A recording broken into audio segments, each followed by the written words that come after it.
నమస్కారం ఫ్రెండ్స్. ప్రస్తుతం సోషల్ మీడియాలో ఎక్కడి చూసినా రాకింగ్ స్టార్ యష్ నటిస్తున్న టాక్సిక్ టీజర్ గురించే చర్చ. ఈ టీజర్ చూసిన తర్వాత చాలా మంది నోటి నుంచి వచ్చిన మాట ఒక్కటే, ఒక ఫీమేల్ డైరెక్టర్ ఇంత మాస్ సినిమా తీశారంటే నమ్మలేకపోతున్నామని. చివరికి సంచలన దర్శకుడు రామ్ గోపాల్ వర్మ సైతం ఏ మేల్ డైరెక్టర్ని కూడా ఈమెతో కంపేర్ చేయలేం. ఈ టీజర్ ఒక మహిళ తీసిందంటే నమ్మలేకపోతున్నా అని ట్వీట్ చేశారంటేనే అర్థం చేసుకోవచ్చు ఈమె రేంజ్నింటో. అసలు ఎవరు ఈ గీతూ మోహన్ దాస్, ఆమె బ్యాక్గ్రౌండ్ ఏంటి, యష్తో చేస్తున్న ఈ భారీ ప్రాజెక్ట్ విశేషాలేంటి, ఈ వీడియోలో పూర్తి వివరాలు తెలుసుకుందాం. వీడియో చివరి వరకు చూడండి. అలాగే మా ఛానల్ని సబ్స్క్రైబ్ చేసుకోవడం మర్చిపోకండి. గీతూ మోహన్ దాస్ అసలు పేరు గాయత్రి. కేరళలోని కొచ్చిలో జన్మించిన ఈమె మలయాళ చిత్రసీమలోకి మొదట బాలనటిగా అడుగుపెట్టారు. కేవలం 4 ఏళ్ల వయస్సులోనే ఒన్నుముట్టల్ పూజ్యం వరే అనే సినిమాతో వెండితెరకు పరిచయమయ్యారు. విశేషమేమిటంటే ఆమె మొదటి సినిమాకే legendary actor Mohanlal voice over అందించటమే కాకుండా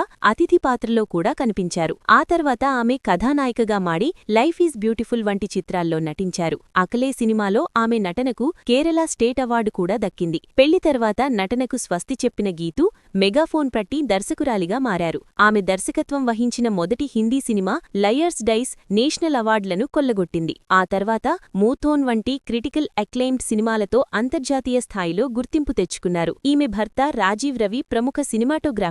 ఇప్పుడు టాక్సిక్ సినిమాకు కూడా ఆయనే కెమెరామ్యాన్ కావడం విశేషం. ఇక ఇప్పుడు యష్ 19వ సినిమాగా వస్తున్న Toxic A Fairy Tale for Grownups ఆమె 3వ చిత్రం. పాన్ ఇండియా స్థాయిలో కాకుండా ప్రపంచవ్యాప్తంగా ఇంగ్లీష్తో సహా పలు భాషల్లో ఈ సినిమాను విడుదల చేస్తున్నారు. ఈ సినిమాలో యష్ రాయా అనే పవర్ఫుల్ పాత్రలో కనిపిస్తున్నారు. మార్చ్ 19న విడుదల కాబోతున్న ఈ పీరియాడిక్ గ్యాంగ్స్టర్ డ్రామాలో నయనతార, కియారా అద్వానీ వంటి భారీ తారాగణం నటిస్తున్నారు. అయితే ఈ టీజర్ కొంతమందిని ఆశ్చర్యపరచటమే కాకుండా మరికొందర్లో ఆగ్రహాన్ని కలిగిస్తోంది. గతంలో మలయాళం సినిమా కసాబాలో ఒక సీన్ను విమర్శించిన గీతూ ఇప్పుడు తన సినిమాలో అడల్ట్ టైప్ కంటెంట్ మరియు సభ్యతగా లేని సన్నివేశాలు ఎలా చూపిస్తారని నెటిజన్లు ట్రోల్ చేస్తున్నారు. హాలీవుడ్ వెబ్ సిరీస్ రేంజ్లో ఉన్న ఈ మాస్ కంటెంట్ విమర్శకుల చేత ఎలాంటి చర్చలకు దారితీస్తుందో చూడాలి. మొత్తానికి గీతూ మోహన్ దాస్ ఒక మేల్ డామినేటెడ్ గ్యాంగ్స్టర్ డ్రామాను సరికొత్త కోణంలో చూపించబోతున్నారని అర్థమవుతోంది. మరి యష్ టాక్సిక్ సినిమాపై మీ అభిప్రాయమేంటో కమెంట్ చేయండి.